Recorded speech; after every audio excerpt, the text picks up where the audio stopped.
Okay, afternoon once again, ladies and gentlemen. My name is Brandegwa, the host of this session today. With me, I have my guest here from my far left, and I also have my co-host, if she can introduce herself before I go on.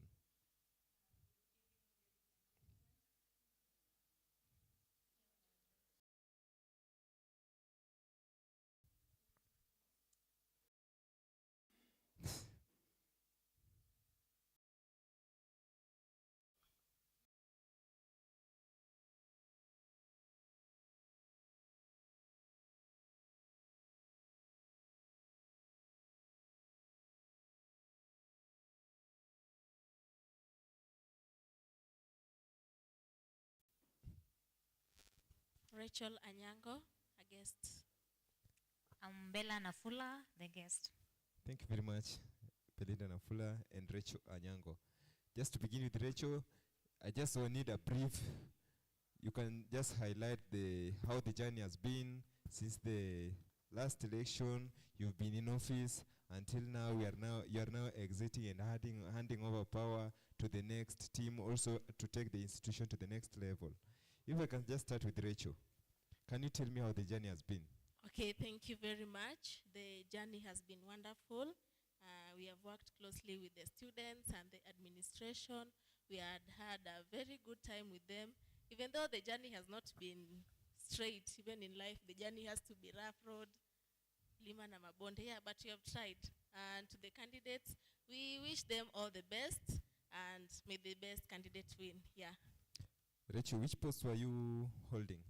I was holding the post of the Cabinet Secretary for Finance. Okay, Cabinet Secretary. Can you tell us more about that, the Cabinet Secretary for Finance? The post mostly, wow, the post was mostly about finances and resources of the school, how the school gets its how do we call it? How do the school generate how does the school come up with the income generating activities? Yeah. And also in the offices, yeah. Okay, you stated that the finances of this institution. Do you also hold finance, as in do you work with an institution has got the finances office, of which you have the senior finance and the deputy senior finance. Do you work with them in the same office, or is there any difference between you and the institution finances? Yes, I believe there's a very big difference between our finances at the state council and the institution council. As the CS finance, I'm not expected to run the school finances. Okay. I'll not go there and start saying that now I've created this money, I'll give this to the teachers, give this to the workers. No. My work is only to deal with the council finances. Yeah. Okay, you deal with the council finances. Yes. What does the council finances entails? As in, how do you reach? Up to which point do you come now that these funds belongs to the council? If you can just take us through that. Yeah, thank you. There's a criteria which is being used when students pay fees. You find that there's a location that has been created for which we find there's how do we call it? The organization fee. We find that there are some students paying 200, there are some students paying 300. Now we find that this money is where it is now allocated to the student council office, the account where we now budget for the money, and that is how we come up with the council funds. Yes. Okay, thank you very much. And another question. Now that you are exiting the office, which changes have you made that were never in existence previously?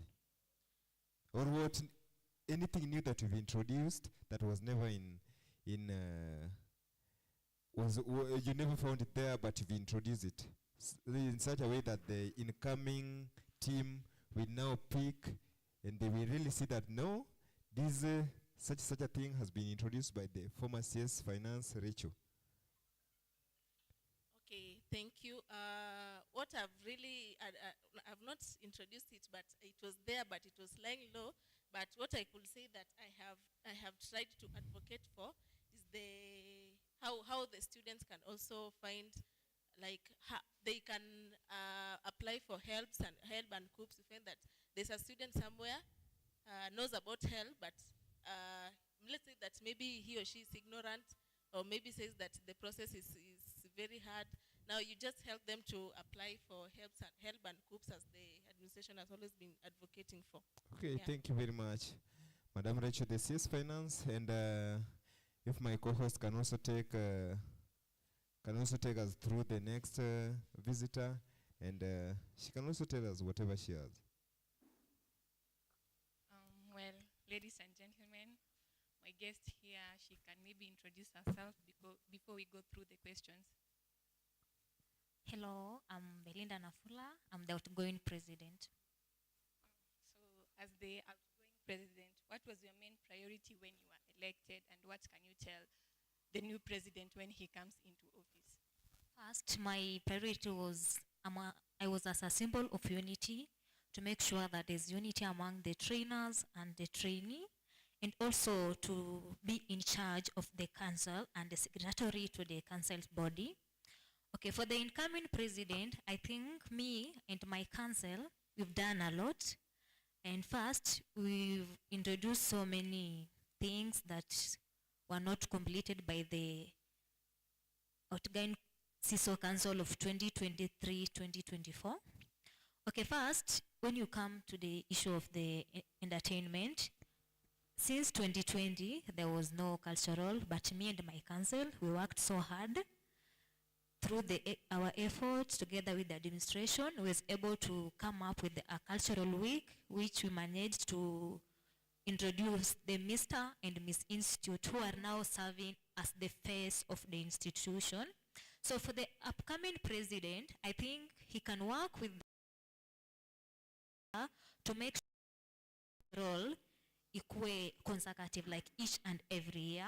Okay, on matters of academic, I think the last year have surpassed the previous year. Students have done their best. There was no chaos institution. The trainers were available, and also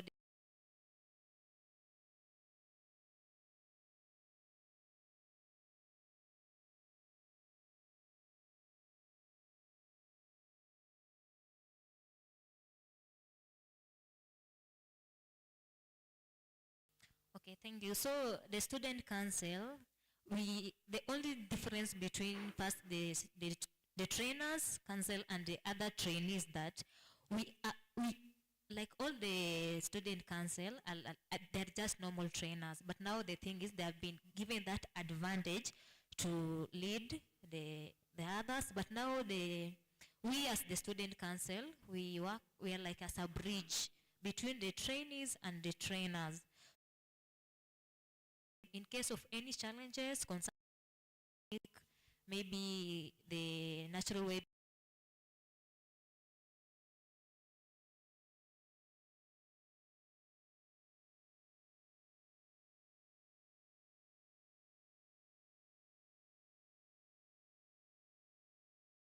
within a student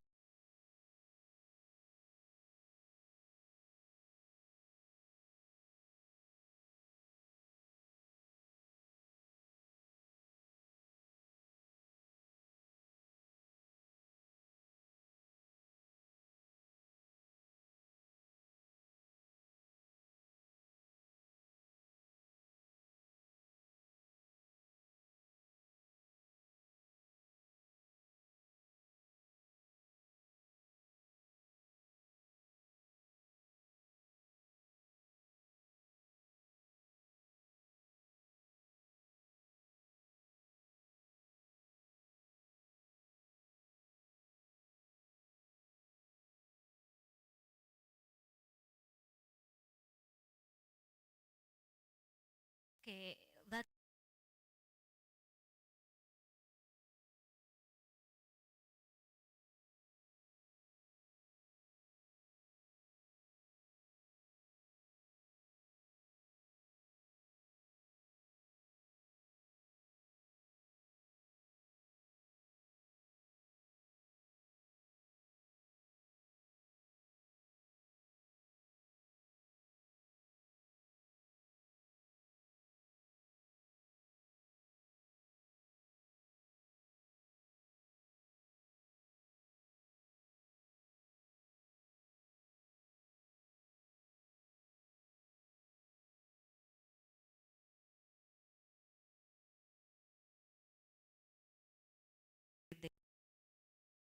they submit their class attendance before the end of the week, actually on Friday or probably on Monday morning.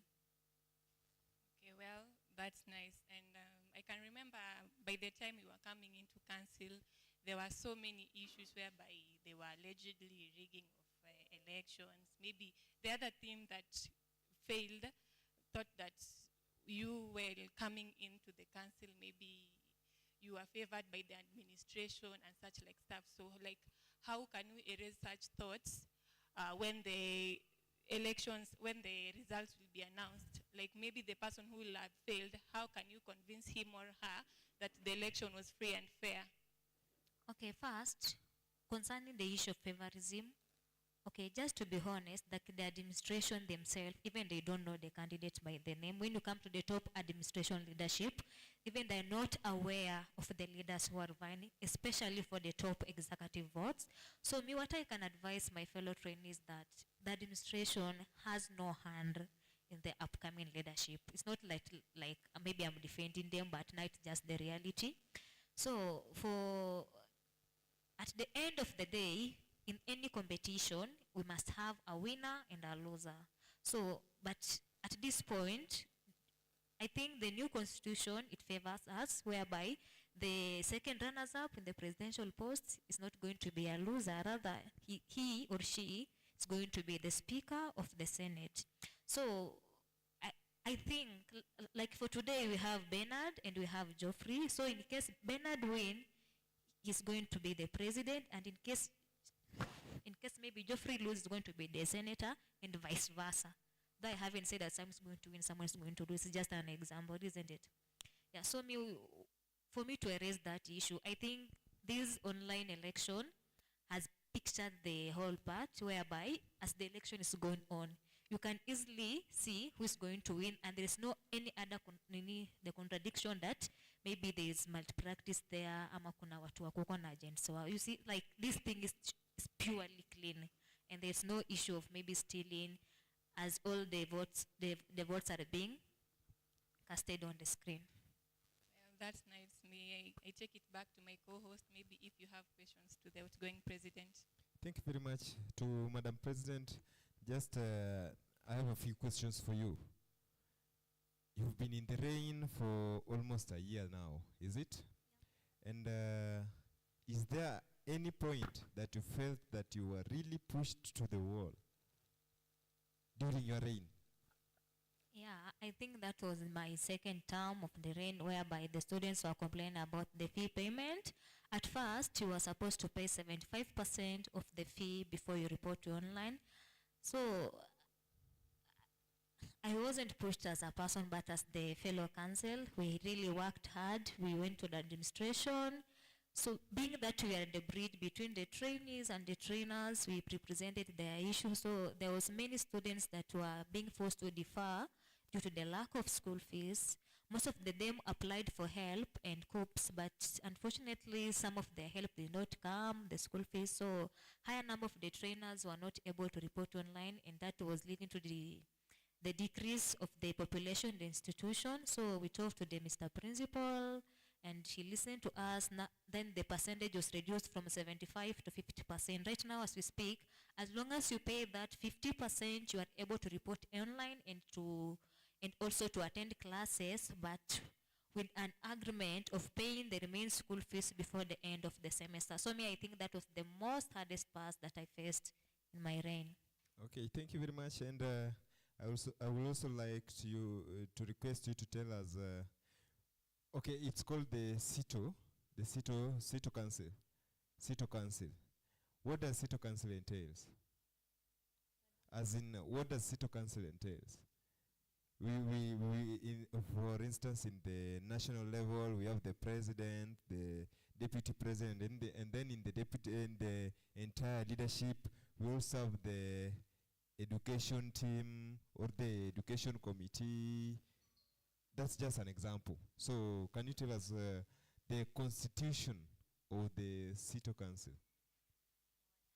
Okay, first, the CITO in full, it is Siaya Institute of Technology Trainees Organization. So we have the executive, In the executive, we have the president, we have the deputy president, we have the speaker, we have the women representative. I think the president is in charge of discipline. In case of any discipline cases, he's the one who's in charge, and also is the secretary to the Constitution Review Body. Then we come to the CSS. We have the CS Entertainment and Social Affairs. We have the CS Finance, who's in charge of the council funds. We also have CS Health, who's in charge of the environment. We have the CS Education. And when you come to the senators, we have the departmental senators. We also have the Speaker of the Senate, who is the head of the departmental senators, and the CS Education, who is the secretary.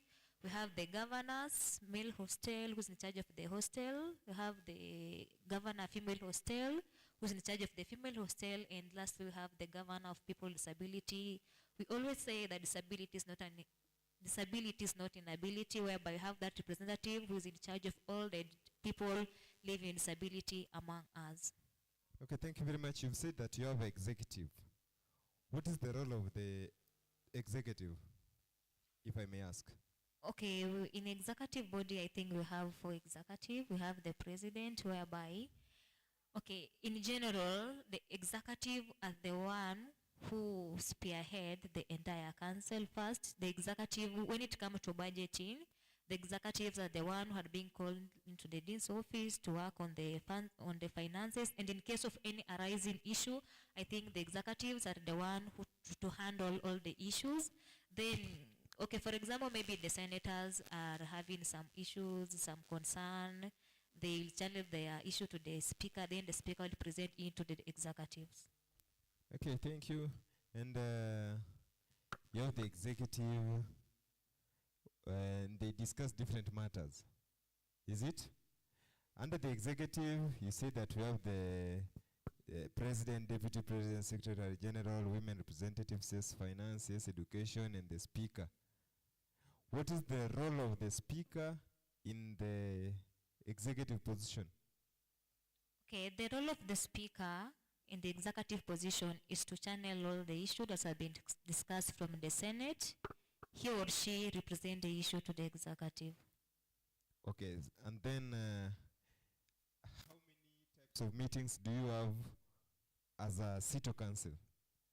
Okay, first we have the normal meeting for the council, which entails the whole council members. Secondly, we have the meeting for the executive, only executive, and lastly, maybe you can have the meeting for the senators, led by the speaker, and the CS Education being the secretary. Okay, how occasionally do you have your meetings? Okay, like twice per semester, but in case of any emergency, the president is being mandated to call up for an emergency meeting. Okay, thank you very much, Madam President. And another question to you. You said you had a team, a whole team, entailing the president up to the lowest position, that's the governor's hostels. You know your team, you're the head of your team. Is there any point that, or at any time, that you've ever felt that one of your team underperformed?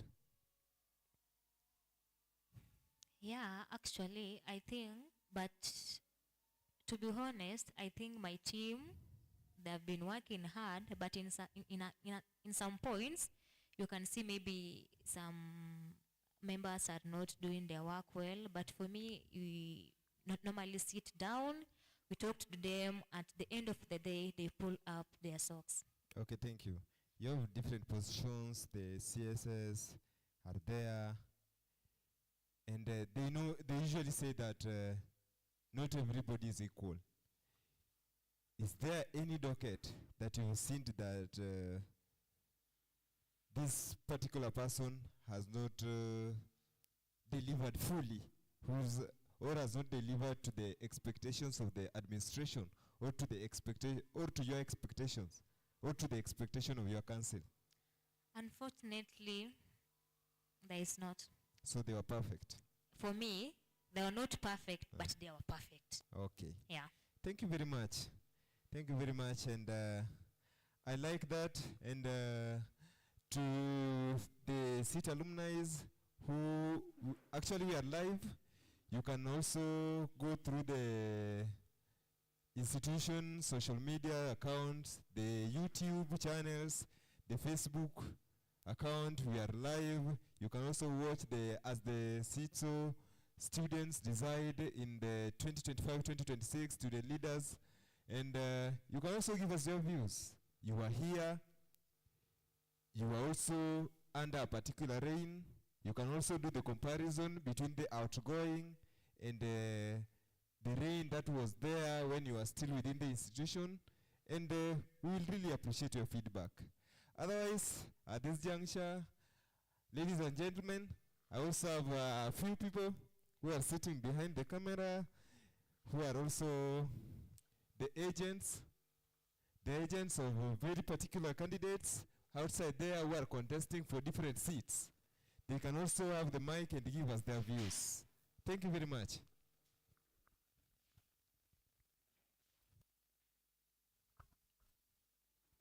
Just have the mic. Tell us briefly your name, the candidate you are representing, in which position. Okay, good afternoon. I'm Onyango Wellington representing Winnie as the CITO Women Representative 2025. So far, the voting process is proceeding well, and we have hopes that our candidate will emerge the victorious. Thank you. Thank you very much. Thank you very much. You can also pass the microphone to your next neighbor, and he or she can also tell us their experience. Okay, thank you. I'm called Brian Otieno, representing Moses as a senator for civil engineering and building department. I can say the process has been going good and still going good. I can see everything is in place and the possible things is ready to happen. Thank you. Okay, thank you very much. And you can also tell us how your candidate is performing. Okay, my candidate is very well performing. I can see he's on the top, and I can say that he's going to be victorious. Okay, thank you very much. Let us wish him all the best and hope that at the end of the day, he will become victorious just as you have said. Okay, thank you. Thank you very much. Just pass the microphone to the next neighbor. You can also tell us if you are an agent. If you are not an agent, then what is your role? Okay, thank you. I'm Atieno Marion, the outgoing senator, Liberal Studies Department. According to online voting, what I can say, it is environment friendly. Unlike the past election, we used papers. So today we are doing it online, which we will conserve our ream papers, so that is environment friendly. Thank you. Okay, thank you very much. And I really like that. We should always conserve our environment. Yeah, and if an institution can become paper-free and do things digitally, that's a positive take. Yeah. Thank you very much. Marion, you can also pass the microphone to your neighbor. I'm Beryl Feni Atieno from Electrical Department.